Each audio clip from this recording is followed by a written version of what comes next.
Are we all quiet or have I gone off? No, you're doing just fine. So Ryan has Oh my God, I think I'm off again. no, I can hear you. You're doing just fine.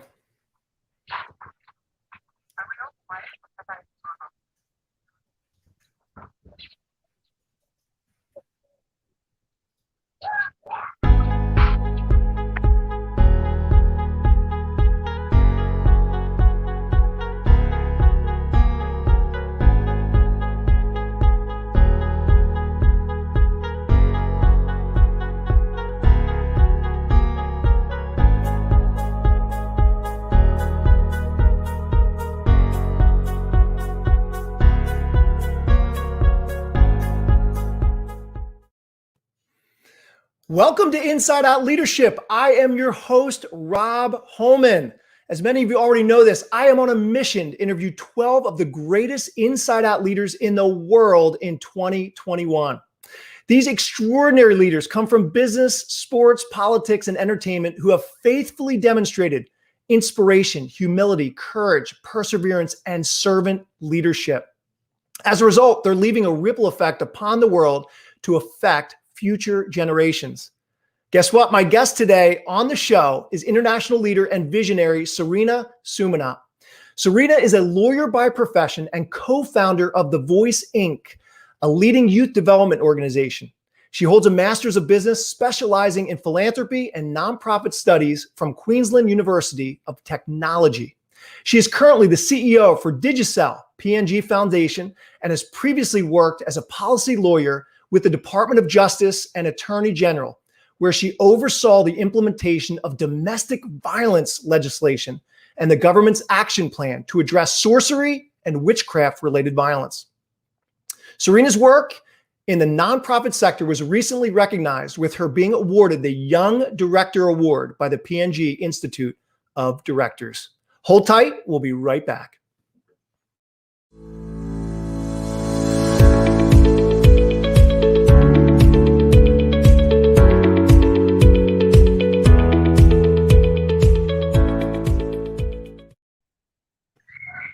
All right, Serena, welcome to the show. How are you today? Serena, it's so good to have you with us on the show, on the Inside Out Leadership Show. I've been looking so forward to meeting you in person because I've heard so many amazing things. How are you doing today?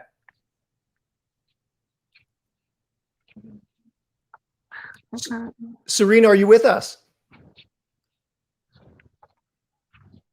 Well, listen, Serena, I have been doing my homework on you. I love researching people. I love researching Hi, people. Rob. Hello, hello. It's so good that you joined with us today. I am good. Good, Thank you so much good. for having me. You are so welcome. I have been looking so forward to this interview, and meeting you in person is a total joy and honor. So I just want to say thank you so much for being with us today. And I thought a wonderful place to start. I wanted to have a conversation about dreaming big and vision. And I know you are a big thinker. You have big dreams and you help inspire people to live out, not to share in your vision and sharing your big dreams, but also help others carry out their big dream and their big vision. I thought a great place for us to start today is you have a very interesting upbringing. I know you're very close as a family. And am I right in saying that you traveled quite a bit when you were younger due to your father being a diplomat? Is that right? I think we're having some technical difficulties with Serena, so we're hopefully going to have her come back. See, this is part of the beauty of when you go live and you're connecting with people all around the world. Sometimes internet connection's good, sometimes it might be spotty. So we're looking to hang on tight with Serena, and hopefully she'll come back real soon. Serena, are you back with us? Awesome. Serena, can you hear me? Hi, Rob. I'm back. Great. No, I was just telling the audience and everyone, when you get a chance to interview people all around the world, it's so wonderful. I can't hear you. You know, it's okay. It's okay. But I was just saying to everyone, it's when you interview people all around the world, there's so much diversity. There's so many wonderful things that can come about, but it can also bring some level of technical difficulties that we're certainly willing to work through today as well. So can you hear me right now? What we're going to do is Ryan, my producer, and I, yeah, Ryan, why don't we have I can hear you. I can hear you. Thank you so much for choosing me and PNG. Oh, you are so welcome. Well, I know you had a chance, Serena, when you in your upbringing, when you were younger, to travel a lot. And do you want to tell us a little bit about how traveling when you were younger really helped you have eyes for the world and really became big? Yeah, I count myself very fortunate and privileged to have had that experience. My dad was a diplomat, and it gave us a chance to live in different countries. So when I was much younger, we spent 2 years in Belgium, and after that we moved to Japan, where we spent another 4 years. So most of my upbringing and formative years, early years, has been, because of travel. And I guess when you're younger, it opens your eyes to the world. It sets expectations of what life should be, and it gives you an understanding of people from different cultures. So it's something that I've always been really grateful for. And I think for much is given, then much is also required. So that's played a huge role in kind of my own views of the world and my place in it. No, and I love that, because there's so many people that may not have the opportunity when they're younger to travel around the world. Not just when they're younger, but I know a lot of grown people, a lot of adults that don't have that opportunity as well. So now, when you were younger, I hear that you were a pretty shy person. And how have you become this bold, courageous leader that dreams big today? I mean, how do you go from being a shy person and how did that shyness actually help shape you into becoming the leader you are today?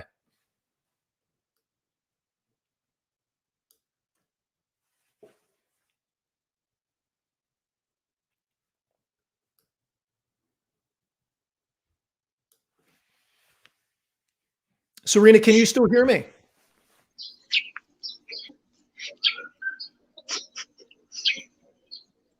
If you can hear this, I just had asked the question about, you being a shy person when you were younger. How important, was it for having others in your life to help shape you, to get you out of your shell, to go from being a shy person into the leader that you now are, leading people really all around the world, but namely in New Guinea, as well. So how did you go from being a shy person into a confident, bold leader? Oh, yeah. Yeah.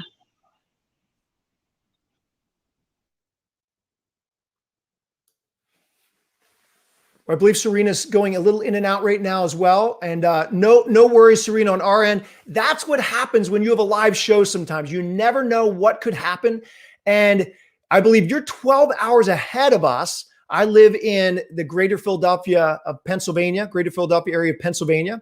And Serena is from Papua New Guinea. And so at the end of the day, she is, I believe, 12 hours into my future, so to speak. And so even with that can bring some connection problems. But again, I'm just thrilled that you're with us today. Can you hear me right now, Serena?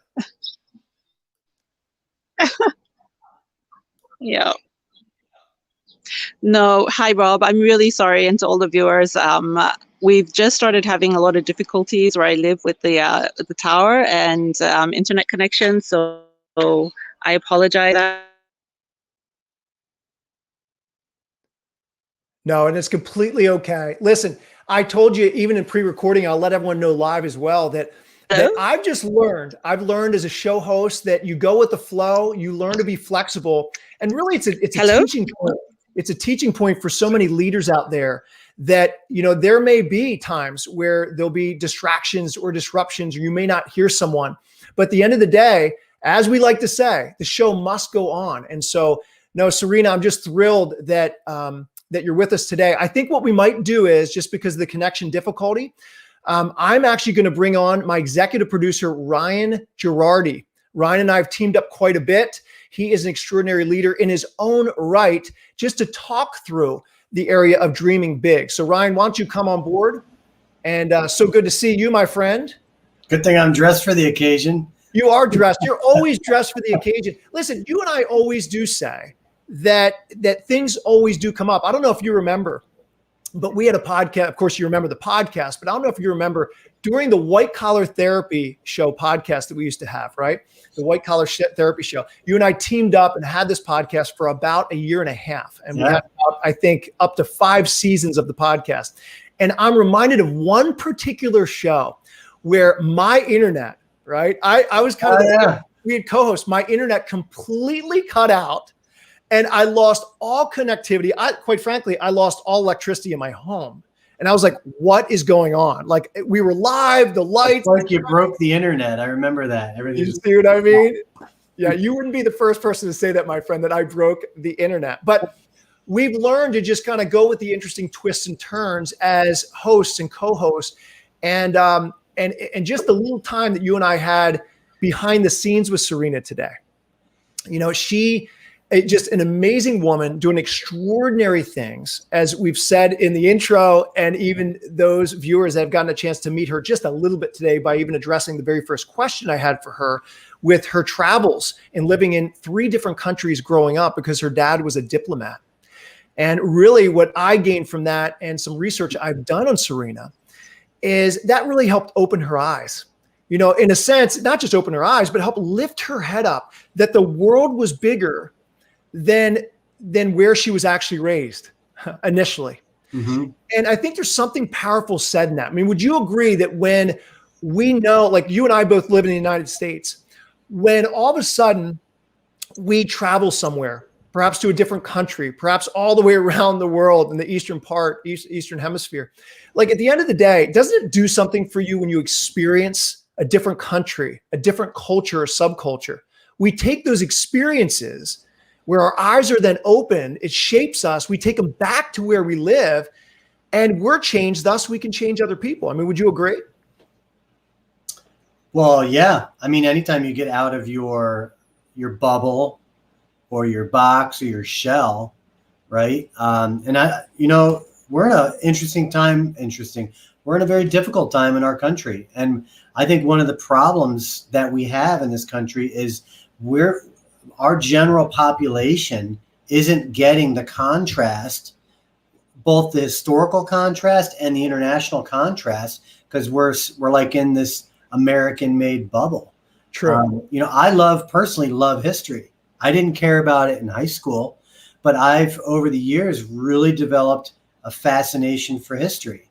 And in that pursuit, it's allowed me and enabled me to certainly have a better context mm-hmm. of who we are as people, as a nation, as God's people. So yeah, absolutely. Someone like Serena, she's in Papua New Guinea. I don't know the 3 countries did she say Japan? She was in Japan. I think she said Japan. I didn't pick up on the other 2. Yeah, maybe the other one as well. But you're right. I mean, it does. As I'm listening to you talk, I can't help but think of my experiences. Now, my dad, when I was younger, my parents took us on 3 international trips, and at the time, I couldn't appreciate traveling international. These were summer trips, 2 weeks at a time, right? And we went like every other year for a total of 6 years. So like every couple of years we went away, and I was a teenager. And you can appreciate this as a teenager. Do you think I want to hang out with my parents in another country? and my older brother or younger sister? I'm just being straight up with you. No way. I wanted to hang out with my friends that in neighborhoods and hanging out. I didn't want to necessarily at that time, but here's what it did for me. In time, as I grew, not just in stature, but hopefully a little bit of wisdom too, right? And maturity. In time, I started to learn to appreciate those experiences that I didn't even know where this really came from, but I started, the older I became, the more mature I was, I started to have a greater appreciation for not just the United States, but for the world. Like, in fact, the world wasn't just the United States. It was much larger, it was much broader. There was even more meaning, more significance. And so it shaped me tremendously. And I'm sure you could say the same. So when was you were a teenager? What country did you guys go to? Yeah. So our first trip was to Switzerland. So these are all Europe related trips. And you were 16, 13? Yeah, I would say, I think Switzerland was around, I want to say around 13. Okay. And so Switzerland at 13, let's say ballpark around 13, 15 went to England, and around 16 or 17 went to France. So all European trips. And again, older brother, younger sister, we made the most of it, highly educational. But it wasn't until years later to where I really my eyes were opened to the point that I could really value other cultures in a way that was much different as an adult than what it was as a child. And I look now, and I've traveled in many different places around the world. Even, you know this, I've been over to Afghanistan 4 times. I started taking teams over there to help with philanthropy and some humanitarian things. I've got a chance to speak on my inside out leadership philosophy in private and public universities in Afghanistan. I've been to Dubai, Brussels, Belgium. So just a variety of different places. And I'm just so grateful. I'm so thankful for the experiences because I get to take them and not hold them for myself, but actually give those experiences away to other people that I get a chance to influence. So I have a suggestion. Yeah. The conversation you had lined up with Serena, obviously started around her international travels, but also in being a shy person and building that confidence. What if we just spend a few minutes focusing on, the idea of developing skills like confidence, and how that applies into your, into your teachings. I think it's a great idea. I want to let you lead the way, but just to maybe keep us on focus, because unfortunately Serena's every time she tries to come on pops off, and it's just it's probably not fair to those that are viewing. So we'll have to figure out a new game plan. But I'm trying to think to where confidence is in one of your books. I know I've read Lead the Way and All In. But you obviously know your books better than I do. I hope so. No, I oftentimes I know your books better than anybody else but you. Now you are very true when you're talking about that. No, I oftentimes talk about confidence, and Serena, I know she's watching. She can hear both of us right now too. Serena, I've been so inspired in just knowing aspects of your story, which I know you'll fill us in at a later time than today about that. But I've always been intrigued because I can follow you. I've always been an extrovert. I've always loved people. I haven't considered myself, even when I was younger, I wasn't necessarily a shy person, but there was aspects of my life, Ryan and Serena and the entire audience, where I had a low self-esteem. So that's where my mind goes. I might not have been shy in the same way Serena was shy growing up, but I had low self-esteem in certain areas. Quite frankly, and I want to be really transparent with them, I was bullied when I was younger. In the aspect of I was really thin, I was skinny, and when you're tall and you're thin, sometimes you can get bullied. And I had a bit of low self-esteem. That you were kind of lanky and goofy. Yeah, I was lanky. What are you trying to say? I'm a little goofy? No, I was lanky, I was thin, I was skinny. And so I had some insecurities as a kid. And I don't think it's unlike many of our viewers and many of our listeners, that whether we're shy or we have an insecurity in a specific area, maybe we've been bullied, maybe we've been in the home or outside the home. Perhaps people have told you you're never going to amount to anything, but deep down inside, that you're here for a reason. And so for me, I love to talk about confidence. Confidence is something that we have to look deep within. But what I want to highlight on our confidence journeys, and I know, and I'm sure Serena would agree with this, there's always people, if we look back in our life with our insecurities, that there's people that are placed in our life that come alongside of us for a time and a season and really speak encouragement and life into those areas of weakness or insecurities or shyness. And I'm so thankful. I've had people like that growing up. I had some family members, extended family members. I have one of my basketball coaches is one of the most influential people of my entire life. And when I was thin and I was trying to learn the game of basketball and I was trying to grow in my confidence, he was one person that came alongside of me. And when I didn't think I could, he said, you can. When I was unsure about myself and the game of basketball in which I was playing, he made sure to bring out the good, but also bring some level of constructive aspects to the game of basketball as well. But he did it in the right way and the way I needed to hear it. And so really what I'm emphasizing in this, regardless if you're shy like Serena, you had an area of low self-esteem like me. I don't know what it was like for you, Ryan, but regardless, I want us to all consider the people in our life along the way. That when we were tired and when we were weak, they lifted up our arms. They looked in our eyes. They put their arm around us to say, you can do this. You might not feel like it right now, but I see this in you.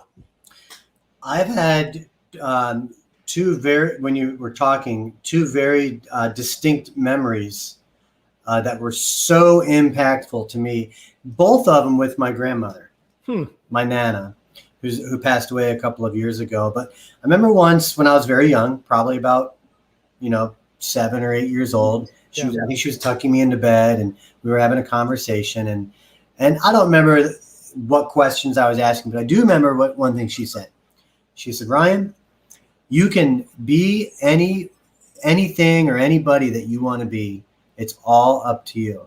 Yeah. And that sounds cliche, but the fact that I remember that at such a young age, as that was a seed being planted, to build on and to grow. Yeah. And then another scenario with her was when I was older, in my mid-20s. And I had helped a friend in a volatile situation, and I co-signed an apartment so that she could have her own apartment. I was in my mid-20s. That was a big deal. I was already on a lease. And I remember after I did this signing and I was in the unit, she hadn't moved in yet, and I broke down. I thought I made a bad mistake. I bit off more than I could chew. Sure. Well, looking back, it's kind of funny. I was just a signature on a lease. I mean, what's the worst that could happen, right? Yeah, right, exactly. It's not that big of a deal. No.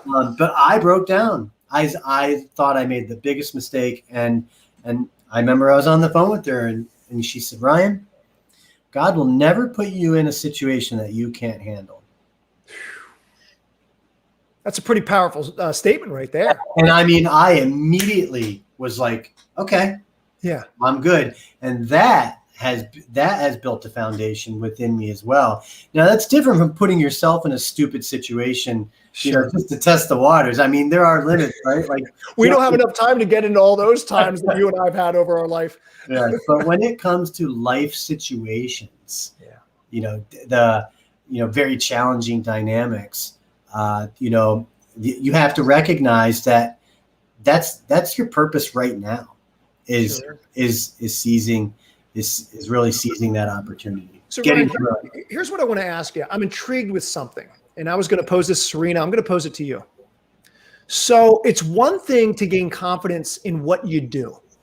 Okay. Let's say you're really skilled at something. You have a dynamic personality and you're a great communicator, whatever the case may be. And your confidence is off the charts with that, in that area, that arena, that space. I've found it's different though, having confidence deep within just about who you are. And you and I have talked about that, throughout the course of the last few years, right? So we get so inclined and can grow in confidence and talk about all the wonderful things we're doing, et cetera. But yet some of the most insecure people I know are amazing working professionals. But deep down inside, when you really ask them about how they're doing personally, they're falling apart. Well, let me add to that. Yeah. You ever heard the saying, be careful of the Christian that does not walk with a limp? Yeah. Yeah. When I see people that exude confidence, but lack a level of humility or even a level of maybe empathy, right? I know they're making up for something. They're boosting their own confidence to make up for a lack of confidence. And you could make that word confidence like, synonymous with different things. We could have insecurities about, about our physical features, right? Our weight, our size, not having hair, right? Or having too much hair. And so we find ways, one thing that's common is people, when they get nervous, they tend to jabber. Some people, right? So we lack that, but I'm very weary of so-called leaders out there that exude so much confidence and lack that limp, that crutch, or that wound, which probably comes across in some level of empathy. It does. And one of the things that you're clearly highlighting, at least to me, is the need for humility. I have found one of the most amazing traits, and this is in Jim Collins' book, Good to Great. It's one of the books that I highly recommend to anyone, any leader for that matter. It's a big red book. It came out years ago. And I'm going to summarize what Collins really is after in this book of what separates great leaders from good ones. It's one word: humility. Humility. Yeah. And, I don't know if I can say sadly, because life happens to each one of us, all of us. And where do we learn the greatest things? Where does our character grow the most? It's not necessarily in the successes. It's what we would call the curveballs of life, the trials, the tribulations, where we're shaped. Now, we have choices to make in that as human beings and as leaders, whether I'm going to, not just chalk this up as a mere failure or just a trial and tribulation, say the heck with this, I'm just going my own way. But if we really take a look at it and really embrace it for what it is and learn from it, I think a natural byproduct that does come out of it is humility. And in a sense, Ryan, if humility makes an effective, dare I say, transformational leader, I don't find too many humble leaders out there. Usually there's a lot of leaders that, again, to your point earlier, that are shouting to the rooftops, look at me, look at me, look at me. But when I come across a leader that actually wants to elevate the team above themselves, that there's a dream that they're not trying to fulfill, but they're actually coming alongside and getting under their team members only to elevate them so their dream can be fulfilled. That's a leader that I want to talk to. That's a leader that I want to learn from. And I'll tell you, Serena is one of those leaders. So have you found that to be true too, that humility is just a key aspect to inside out leadership and just being a transformational leader? Yeah, it's a fine line. People are going to respond to confidence and self-assurance. If you lack that, then that's going to turn people away. And then you have the other level. If they lack some level of humility, then it's kind of comes across as kind of inauthentic. Yeah. When you were talking, there was a book that reminded me of a book I read a while ago. As a youth, I think, probably in my 20s, one of my favorite books, and it was by Dale Carnegie. And it's called Lincoln the Unknown. And the preface of the book says most books about people, biographies about people, talk about, all their triumphs and some of their tribulations, but it's usually focused on their accomplishments, their achievements. Yeah. This book focused solely on Lincoln's failures and setbacks. Yes. I just remember that being a fascinating book. And look, I know we got a little off topic of like confidence and leader, but failure, right? As you were saying, friction. We think of when you think of friction or you think of failure. I mean, every great leader will tell you they're not where they are because they didn't fail. They failed, 9 times out of 10 is when you fail. That's right. And that failure is the friction that you need to thrust yourself forward. Yeah. Just like a car moves forward because those tires are gripping into the ground, right? And it's creating complete friction. That's how it moves forward. It is. And it shapes up. So now I want to get practical with those that are viewing and listening too, because we are certainly talking about confidence and humility being or false humility being important part of confidence as well. But if you look at confidence for a minute, I mean, genuine confidence, deep on the inside, I think there needs to be a willingness a leader has to have, a receptivity to discover or rediscover certain aspects of who they are. Okay. This gets into my inside out leadership philosophy, as you very well are aware of. Right. And so I always love to consider 5 things. Leaders consider 5 things to discover or rediscover who you are. Now, there's some people listening and they're aspiring leaders. There's others listening that are seasoned leaders.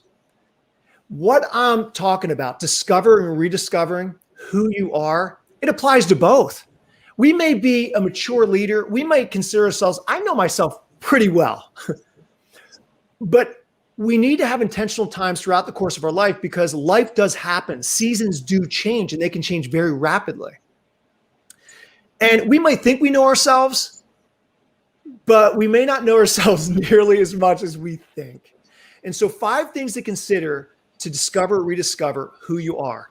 And this ultimately leads into embracing our personal purpose so that we can actually begin out of a place of having personal purpose to dream big and think big. All right, 5 things. First thing is this. What are your personal core values? What are the things in your life, strong convictions of the heart, right? Things that you stand firm in. You're actually making decisions out of this place all day long and may not fully realize it. What would you say that your personal core values, your top personal core values are? I'll name one for me. Commitment. Ryan, you know this. My definition of commitment is you're in or you're out. There's no lukewarm. There's no room in between. Okay. Now I hold very strong value of commitment. My wife knows that. My kids know that. You, Ryan, in our business partnership know that. My team members know that, etc. But anyone that's listening, what would you say your top personal core values are? Second area to consider in discovering or rediscovering who you are. What are your top strengths? Some would call them natural talents. Okay. These are things ever since you were a little kid, you were a child, that came easier to you. A talent area. It didn't seem like work because there was an ease with it. Maybe a passion was attached to it. And there was a lot of positive fruit that came from it. Whenever you put your hands to it, your feet to it, you opened your mouth and you spoke, whatever that looked like for you, whatever that looks like for you. What are your top strengths? Third area to consider. What are your top passion areas in life? I'm not talking business-wise. I'm not talking necessary leadership or organizational stuff right now. I'm talking about you personally. What are your top 5 passion areas? Passion areas should be thought like this. They are things that literally have you leaping out of bed in which to do or accomplish in the morning. Think about that. Even those that are watching, listening, that you hit the snooze button or you have an alarm set. If you are about ready to wake up in the morning and to engage in a passion area, maybe it's getting together with your team and talking about vision. Maybe it's going to your favorite location and just, giving yourself a little self-care. Maybe it's going out and playing basketball or soccer or football, whatever that looks like. But when you are about ready to engage in this area or these areas of passion, you don't have to hit the snooze button. You don't have to click on the alarm. You don't have to do any of that. Why? Because you're getting up before the alarm goes off because you're looking so forward to taking part in it. The fourth area is life milestones. Now, this is a big one. Okay? What are the things that have happened in your life, both of tremendous blessing and also tremendous challenge, that have helped shape you to become the person you are today, listening to me right here and right now? For instance, for me, the birth of my first child. I will never forget that moment of when I held him in my arms and what that did to me as a dad, as a husband, and quite frankly, as a human being. But another milestone was when my parents got divorced when I was in high school, and I was torn apart in the core of who I am. See, both of these things, whether it's tremendous blessing or whether it was tremendous heartache or challenge, they both have shaped me to the person I am today, speaking with boldness and conviction about things that matter in life. The fifth and final area I want to bring up is, what do you believe your primary gift in life is? A gift should be viewed like this, that it's not something that's supposed to be kept for you, but in a sense that you're operating and functioning out of this place deep all day long, and the earth gets to unwrap you as the gift. And when you're no longer here on this planet any longer, it's a legacy that you leave behind the earth that will positively affect future generations. What do you think your primary gift in life is? Are you a gift of empathy? Are you a gift of leadership? Are you a gift of mercy? What is it for you? I'll tell you, when you consider these 5 practical areas, you can't help but be greatly encouraged about your uniqueness. And you also can't help but ask a follow-up question, which, Ryan, we're not going to have time to do a deep dive on this one, but we're to ask a follow-up question as you embrace who you are. Okay, now that I really know and I'm encouraged with who I am, why is it that I really exist on planet Earth that's unique from 8 billion people on the earth today? So Ryan, hopefully that helps you and everyone listening, but those are 5 things that can be found in my book, my first book, Lead the Way, and the chapter on purpose. Discover your purpose. I believe it's chapter 6. And I hit to the core of certain things. And I don't care who you are, what season of life you're in, if you're willing to commit to doing a deeper dive in those 5 areas, you're going to be built up, you're going to be greatly encouraged and inspired to act. And I'll tell you, Serena is one, not knowing her personally, just knowing her a little bit, but she is one that lives out of a place of purpose because she knows who she is. She knows her creator. And all of a sudden, in and through that, she can't help but lift her head up and have a higher perspective on her life and what God has truly created her to do. So I don't know if that helps. You've heard me share that before, but I'll tell you, I've shared it probably thousands of times with people all over the world. And every time I share that, it's as though it's the first time. What can I say? You're getting the passionate Rob now. You never get the passionate Rob, do you? No, I never see it. So, hey, Ryan, I know we do want to wrap things up, and we want to be sensitive I want to be sensitive to your time and everyone that's hanging on listening to this. But I do want to ask you a question. Okay.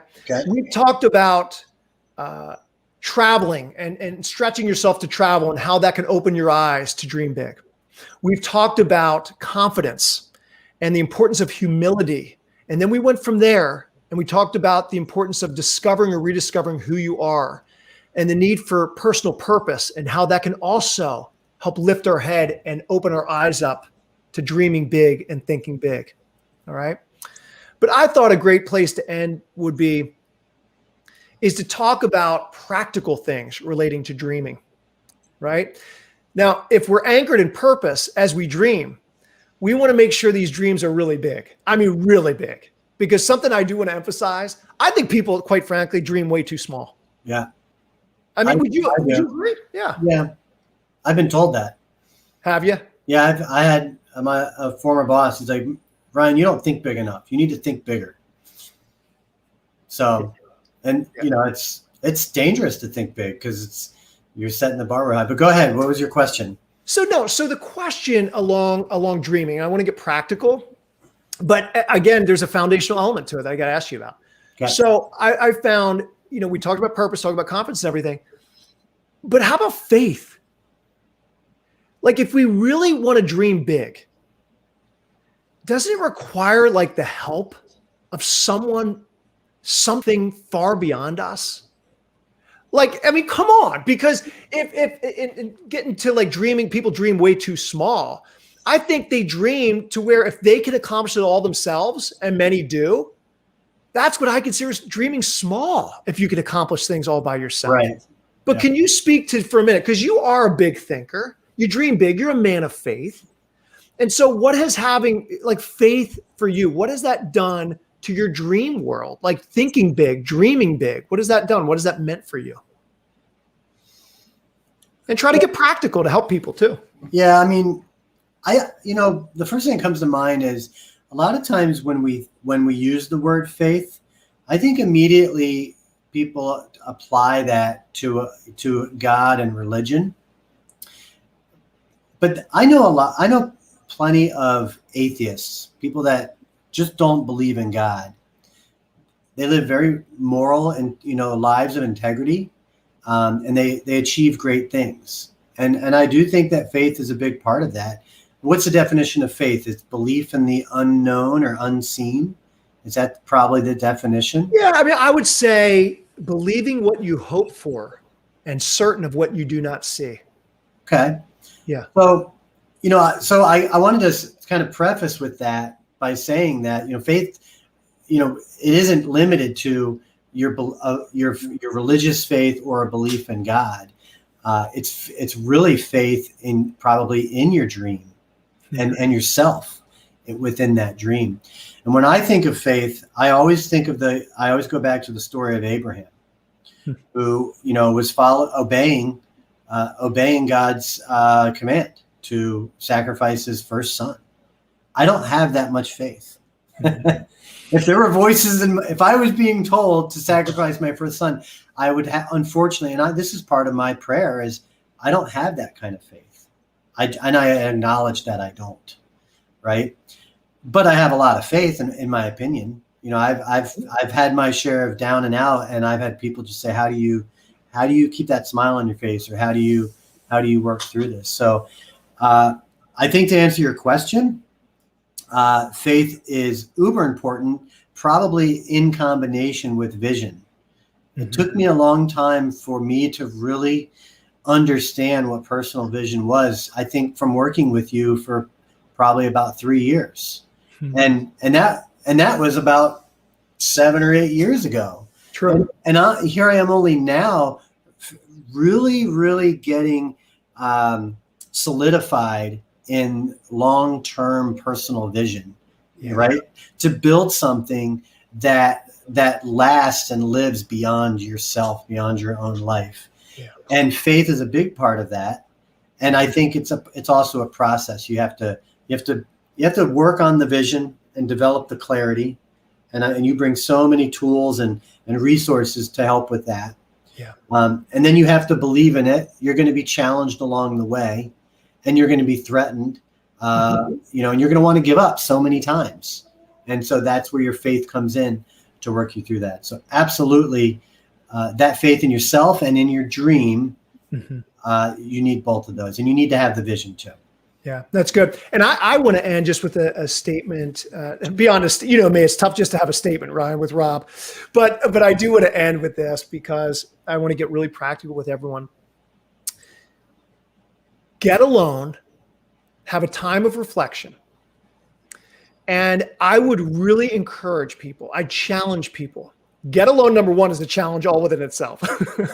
If you're a parent, if you're a high demand leader, you have tremendous responsibilities, tasks at hand, the clock keeps moving, fast paced life, I get it. But find time to get alone. If you have to, put on some quiet music, get your glass of wine, whatever that means, it looks like for you, but get alone. In the midst of that alone time, I would love you to be thoughtful about a future state. That's vision, okay? It's anchored in purpose, which we've already talked about. It's anchored in humility, which we've already talked about. It's anchored with, you have enough awareness that the world is bigger than you, the world is bigger than the place in which you live. Okay, we're coming full circle. But practically speaking, get alone. This is going to be a timeout in a good, healthy way to give yourself a little self-care. And in this time of reflection, I want you to think 5 years in the future, okay? Not 20 years, not 40 years. Maybe it depends on your age, right? Some people are like, Rob, I only got another year. But stay with me. Think 5 years in the future. And I want you to just bring a journal along with you. Bring your phone. If it hopefully won't be enough of a distraction, write on the little notepad on your phone, whatever you can do. But I want you to let your mind and your heart run wild with this future state of 5 years down the road. What are the things that you would like to do? What are the things that you want to do? And think holistically in your life that you really believe will come to pass. Now, it's going to take the help of a whole lot of people to help you accomplish this. But view it like a holiday. Have fun with it. Don't take yourself too seriously. Let the pen, let the fingertips of the keyboard, let it go crazy and dream.